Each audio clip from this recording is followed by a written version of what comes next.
বন্ধুরা, এয়ার প্লাজার দোতলা এই মহিলাটা সাহায্যের জন্য আসছে।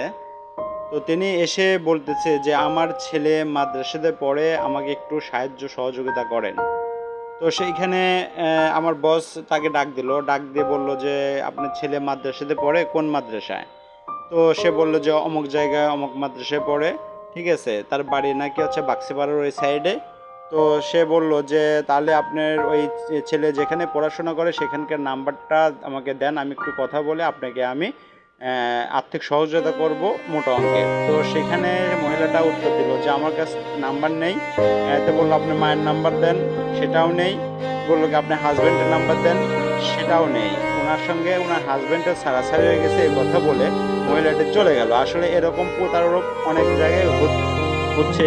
তো আপনারা খুব সাবধানে থাকবেন। আসলে যে এই মহিলাটা কিন্তু অনেক সুন্দর এবং কথাবার্তার ধরন কিন্তু অনেক সুন্দর, এবং যে ড্রেস আপ ছিল সেই ড্রেস আপটাও অনেক সুন্দর ছিল। ঠিক আছে, তো আপনারা এই মহিলা থেকে সাবধানে থাকবেন। ইনি সব জায়গায় ঘুরে মাদ্রাসার কথা বলে সব জায়গা থেকে এভাবে টাকা তোলে কাছ থেকে। তো সবাই সাবধানে থাকবেন, ভালো থাকবেন। ইনি এয়ার প্লাজারে আসছিল টাকা তোলার জন্য।